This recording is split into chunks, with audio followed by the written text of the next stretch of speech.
नमस्कार। उत्तराखंड समाचार में आपका स्वागत है। मैं हूं शिखा त्यागी। सबसे पहले मुख्य समाचार। प्रदेश में कोरोना के 8 नए केस, 104 पहुंची कोरोना मरीजों की संख्या। अब तक ठीक हो चुके हैं 52 मरीज।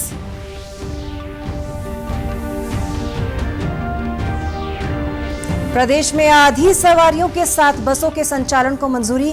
कुछ शहरों में ऑड इवन के हिसाब से चलेंगे वाहन।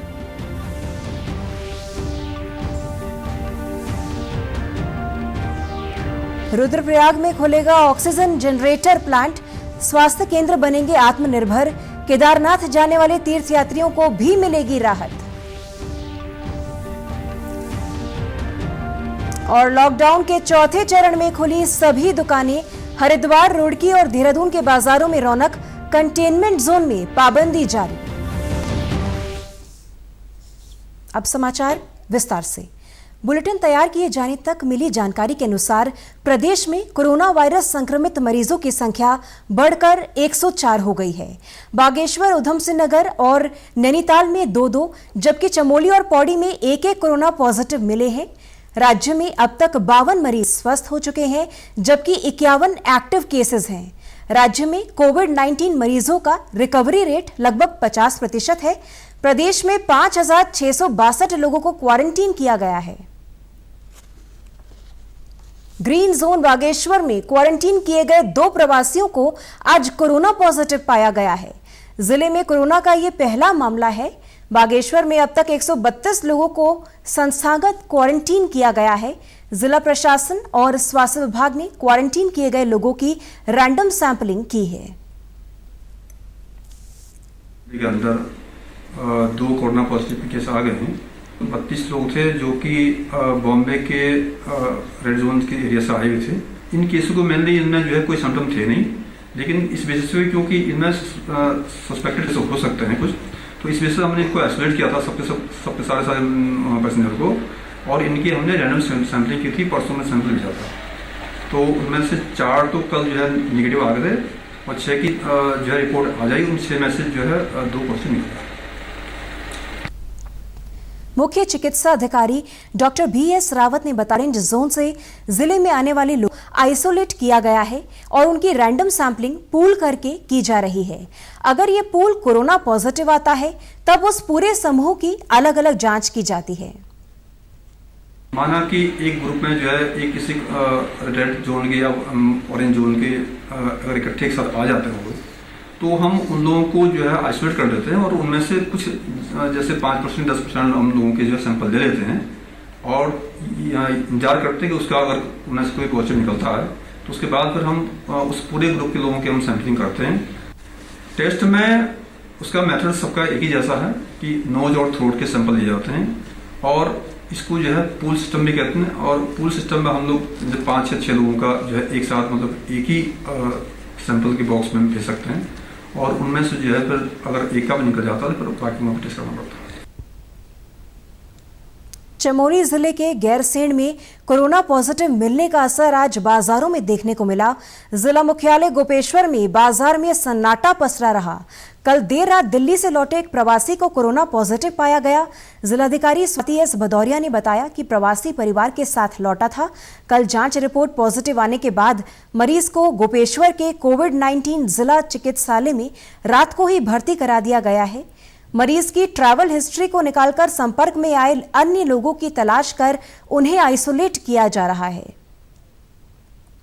ये कल 32 ईयर ओल्ड एक व्यक्ति थे जो कि दिल्ली से हमारे जनपद में 15 तारीख को आए थे। पजियाड़ा गांव के निवासी हैं, तो वो पॉजिटिव पाए गए हैं और उनके सभी कॉन्टैक्ट्स को आइसोलेट कर दिया गया GM इंडिया से। तक हमारे पास 13,000 के आसपास जो बाहर से आने वाले रिटर्नीज हैं वो हमारे ज़िले में आ चुके हैं, जो कि ज़्यादातर संख्या 1 मई के पास से ही है और इनमें से इतने ही हमने अभी और जांच करवाई है। 71 सैंपल लिए गए। लॉकडाउन के चौथे चरण के दौरान प्रदेश सरकार कुछ शहरों में सम और विषम नंबरों के वाहन चलाएगी।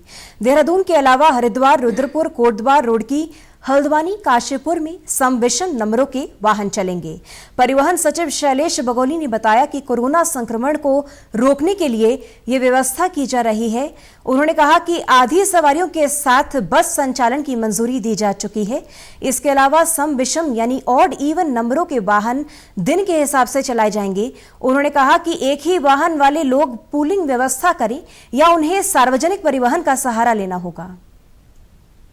देखिए, प्राइवेट व्हीकल्स के लिए ऑड और इवन की व्यवस्था है, जिसके बारे में कल जियो जारी कर दिया गया है, तो वो आज से लागू हो गई। ऑड दिवस हैं, यानी कि दिनांक के हिसाब से जो ऑड दिवस हैं उसमें ऑड गाड़ियां चलेंगी और दिनांक के हिसाब से जो इवन दिवस हैं उसमें इवन नंबर की गाड़ियां चलेंगी। देखिए, आवश्यक सेवाएं तो सभी में छूट दी गई हैं। आवश्यक सेवाएं जैसे पहले से डिफाइन किया हुआ है, और यदि किसी के पास एक ही वाहन है तो किसी और के साथ वो पूल करके आ सकता है। टू व्हीलर में आपका एक ही पिलियन राइडर अलाउड नहीं है, तो टू व्हीलर में तो एक ही व्यक्ति आएगा, वो अपनी अन्य व्यवस्था करके या सार्वजनिक परिवहन के माध्यम से आएगा। सार्वजनिक परिवहन खोल दिया गया है 50% कैपेसिटी के साथ, और उसका एसओपी भी आज हम लोग जारी कर रहे हैं।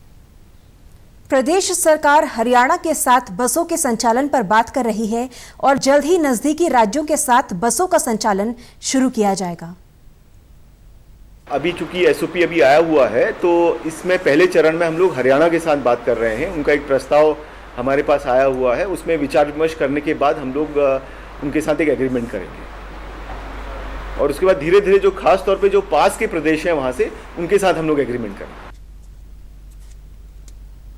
रुद्रप्रयाग में जल्द ही ऑक्सीजन जनरेटर प्लांट लगाने की तैयारी की जा रही है।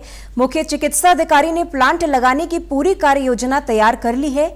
कोटेश्वर स्थित राजकीय माधवाश्रम शंकराचार्य अस्पताल में लगने वाले इस प्लांट पर 60 लाख रुपए की लागत आएगी।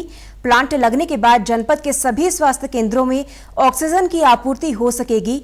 मुख्य चिकित्सा अधिकारी शंभू कुमार झा का कहना है कि प्लांट लगने से केदारनाथ जाने वाले यात्रियों को भी ऑक्सीजन की आपूर्ति की जा सकेगी। हमारे यहाँ पहले आईसीयू वार्ड नहीं थे, तो मुख्यमंत्री जी के घोषणा में ये था, तो हम लोग काफ़ी प्रयासरत थे और इसके लिए लगातार कोशिश कर रहे थे। तो फिर हमारे जिलाधिकारी महोदय के द्वारा भी, महानिदेशक के महोदया के द्वारा भी, और हम सभी मिलके इसको तुरंत मैंने अभी शुरू करा लिए आईसीयू का, जिसका उद्घाटन हमारे माननीय मुख्यमंत्री जी के ने ऑनलाइन किया हुआ है। और उसमें 4 वेंटिलेटर अभी हमारे कार्यरत हैं, बाकी भी इंस्ट्रूमेंट सभी लगे हुए हैं। सेंट्रल ऑक्सीजन सप्लाई चालू हो गया है, और कोई भी पेशेंट अगर आता है तो हमारे ये जनपद के लिए बहुत बड़ी उपलब्धि है। गौरतलब है कि अभी रुद्रप्रयाग के अस्पतालों और केदारनाथ यात्रियों को ऑक्सीजन के लिए ऋषिकेश पर निर्भर रहना होता था। केदारनाथ में ऑक्सीजन की कमी के कारण हर साल कई तीर्थयात्रियों की मौत हो जाती थी। लॉकडाउन के चौथे चरण में प्रदेश के सभी बाजार और दुकानें खुल गई हैं। बाजार खुलने से व्यापारियों को राहत मिली है और बाजार में रौनक है। व्यापारियों का कहना है कि सोशल डिस्टेंसिंग और कोरोना से बचाव के तरीकों को अपनाने से जिंदगी पटरी पर लौट सकती है। व्यापारियों को अब ईद और पर्यटन से उम्मीदें हैं। हरिद्वार लॉकडाउन के चौथे चरण में रेड जोन से ग्रीन जोन में आ गया है। व्यापारी नेता कैलाश केसवानी ने कहा कि तीर्थ नगरी हरिद्वार में गंगा के प्रति आस्था को देखते हुए यहां पर पर्यटन व्यवसाय के भी गति पकड़ने का अनुमान है। इस टाइम मोक्षदायिनी गंगा के रूप में गिनी जाती है, तो हमारे को लगता है जिस तरीके से सब कुछ नॉर्मलाइज होगा, सबसे ज़्यादा लोगों का रुझान जो गंगा जी की तरफ आस्था को देखते हुए रुझान बढ़ेगा, और हरिद्वार का टूरिज्म जो इस टाइम पे एकदम बिल्कुल नीलबटा सन्नाटा 0/0 हो रखा है, इस टाइम पे धीरे धीरे अपनी पूरी गति को पकड़ लेगा और कुछ दिनों के अंदर ही सब कुछ नॉर्मलाइज होने की स्थिति आ जाएगी। व्यापार मंडल के अध्यक्ष सुरेश गुलाटी का कहना है कि सभी दुकानें खुलने से व्यापारियों और दुकानों में काम करने वाले कर्मचारियों को लाभ होगा।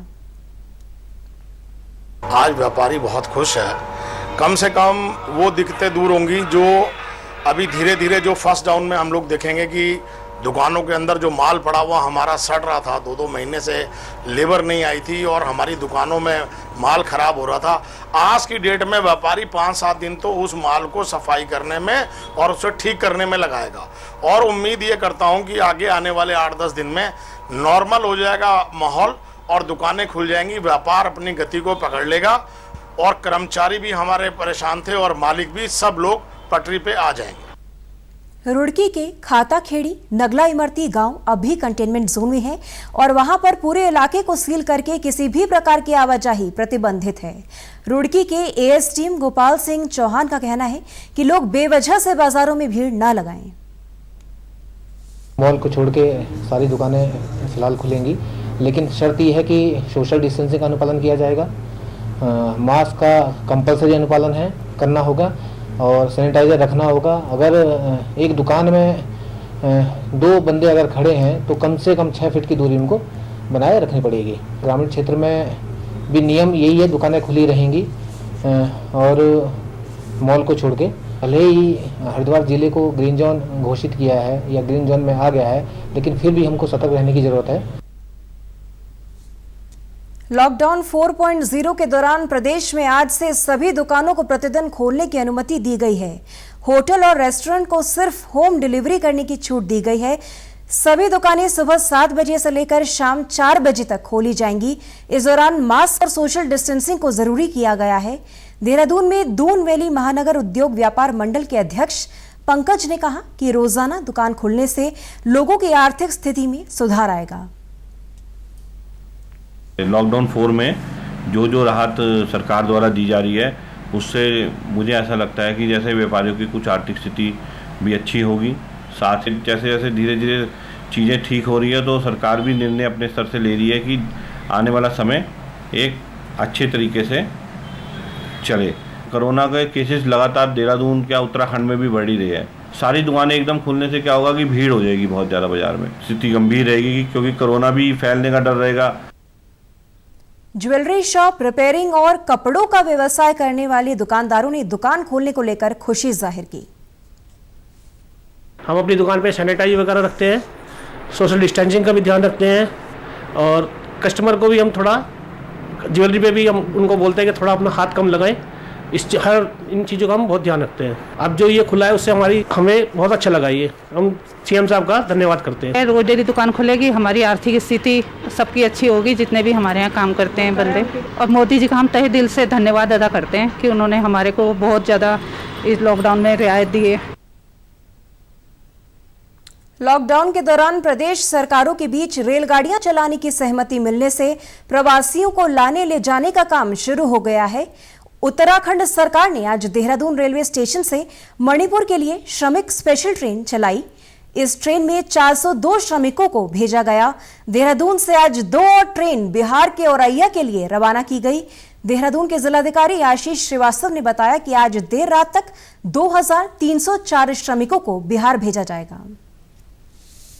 आज जो है अभी सुबह 402 लोगों को मणिपुर स्पेशल ट्रेन से भेजा गया है, जो मणिपुर सरकार की तरफ से अरेंज की गई थी। और उसी तरीके से अभी वर्तमान में थोड़ी देर में अररिया के लिए ट्रेन बिहार के लिए जा रही है, जिसमें 1152 लोग हैं वो अररिया बिहार जाएंगे। और इसके बाद शाम को आज 7 बजे एक और दूसरी ट्रेन चलेगी, जिसमें भी 1152 लोग खगड़िया बिहार के लिए जाएंगे।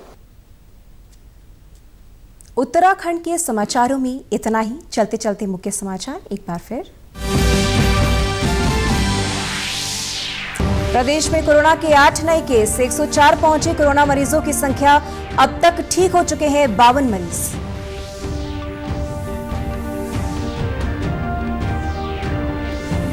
प्रदेश में आधी सवारियों के साथ बसों के संचालन को मंजूरी। कुछ शहरों में ऑड इवन के हिसाब से चलेंगे वाहन।